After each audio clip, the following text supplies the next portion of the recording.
नमस्कार माऊली. चला ज्ञानेश्वरीच्या सहवासात. ज्ञानेश्वरी अध्याय 8 मधील 188 ते 192 ओव्यांच्या सहवासात आपण जाऊया. ज्ञानोबाराय त्या परमात्म्याचं अर्थात त्या परमपुरुषाचं अद्वितीय असं वर्णन करतायत. ह्या देहरूपी गावात तो राहायला आला, पण त्याचं स्वरूप कसं तेही आपल्याला सांगतायत, की ज्यामुळे मनाला बोध प्राप्त होईल. ते सांगताना ज्ञानोबारायांनी आपल्याला एक उपमा दिली. ते म्हणाले, ज्याप्रमाणे सूर्य कुठलीही गोष्ट ह्या सृष्टीतली चालवत नाही,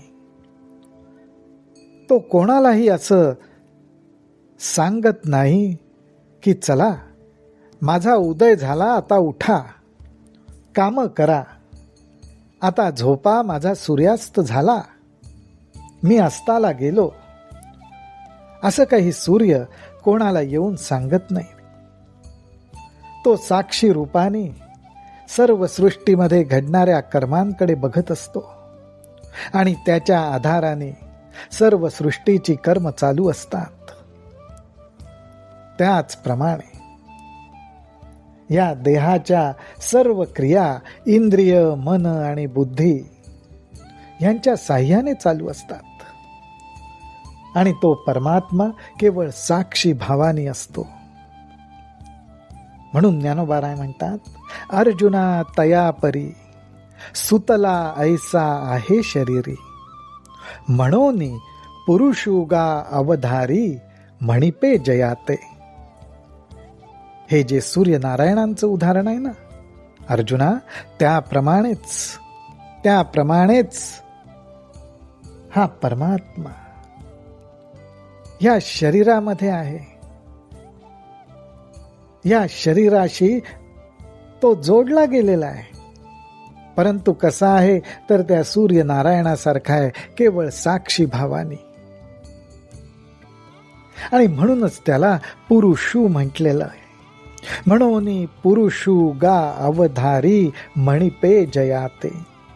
म्हणजेच ह्या पुरामध्ये शयन करण्यासाठी, विश्रांती घेण्यासाठी जो आलेला आहे तो पुरुष शरीररूपी गावात, म्हणून त्याला पुरुष म्हटलेलं आहे. हा पुरुष कसा आहे?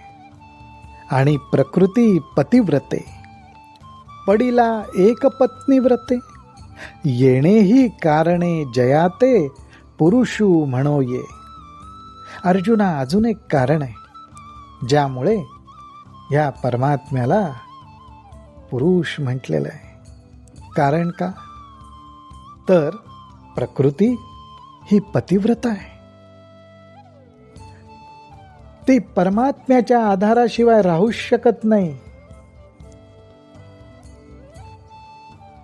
त्या परमात्म्याशी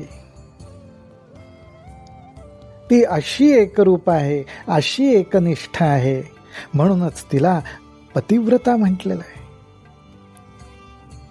आणि त्यामुळेच प्रकृती रूपी पतिव्रतेशीही हा परमात्मा एक पत्नी व्रतानी राहतो, म्हणून त्याला पुरुष म्हटलंय. हेही एक कारण आहे. या पुरुषाचं स्वरूप आता सांगतात. ते म्हणतात, पै वेदांचे बहुवसपणे, देखेची ना जयाचे अंगण. पै वेदांचे बहुवसपण, देखेची ना जयाचे अंगण. हे गगनाचे पांघरुण, होय देखा. या पुरुषाचं स्वरूप कसं आहे तर ह्याच्याबद्दल वेद खूप काही सांगून गेले.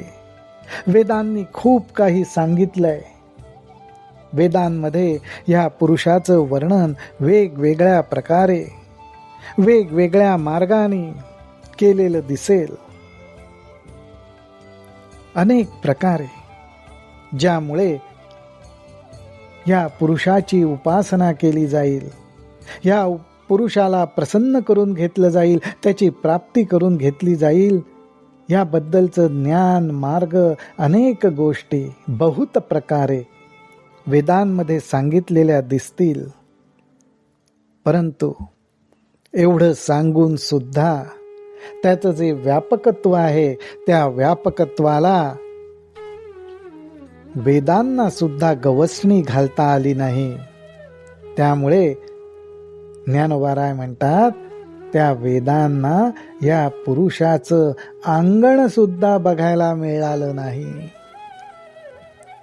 अंगणामध्ये मुलं खेळतात, घरासमोर अंगण असतं, घरामध्ये हा परमपुरुष आहे. पण ह्या परमपुरुषाच्या अंगणापर्यंत सुद्धा वेद जाऊन पोचले नाहीत.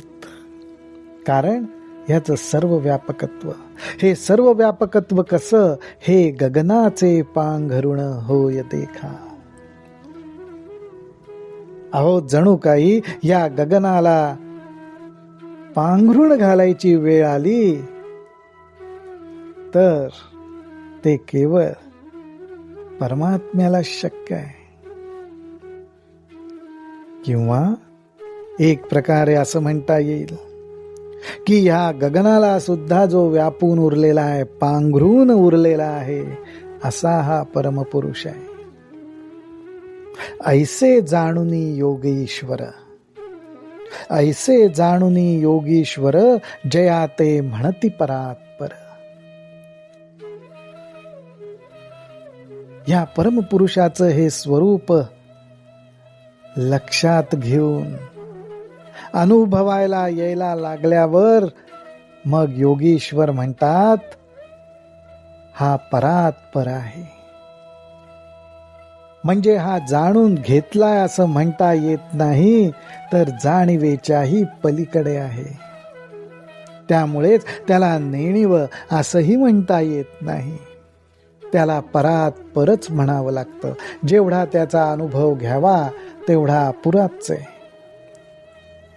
परंतु असा हा परम पुरुष, परमात्मा, परात्पर हा मात्र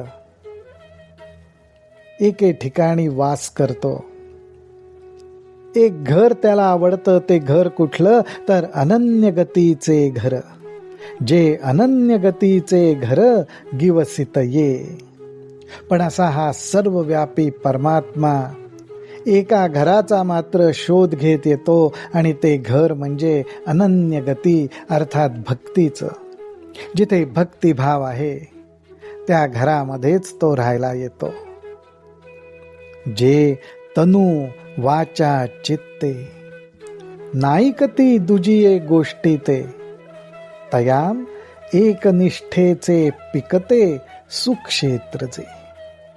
ज्ञानोबाराय म्हणतात, अशा प्रकारे जे तनु वाचा चित्ते, शरीर, वाचा आणि चित्तानी अर्थात मनानी म्हणा ना, पण या परमपुरुषाशिवाय दुसऱ्या कुठल्याही गोष्टीचा विचारच करत नाहीत, दुसरी कुठली गोष्ट ऐकतच नाहीत. त्यांच्या ठिकाणी एकनिष्ठेचं पीक येतं. त्या एकनिष्ठेचं पीक येतं, आणि एकनिष्ठेचं पीक येण्याचं कारणच काय, तर ते क्षेत्र सुक्षेत्र असतं. सुक्षेत्र का असतं, तर तनु वाचा आणि चित्ते फक्त परमेश्वराविषयीच ऐकायला आवडतं. म्हणून त्या क्षेत्राचं सुक्षेत्र झालेलं असतं. आणि ह्या एकनिष्ठतेचं पीक म्हणजे जणू काही भक्तिभाव, त्यांनी हे घर भरून गेलेलं असतं. म्हणून भक्ताच्या हृदयात हा भगवंत राहायला येतो, असं ज्ञानोबाराय आपल्याला सांगतायत. माऊली हो, नामस्मरणाच्या साह्याने आपल्याही या क्षेत्राचं, अर्थात देहाचं सुक्षेत्र हो, आपल्याही हृदयात हा परमात्मा राहायला येवो, अखंड आपल्याला त्याचं स्मरण घडो, हीच त्यांच्या चरणी प्रार्थना करूयात. रामकृष्ण हरी, रामकृष्ण हरी, रामकृष्ण हरी.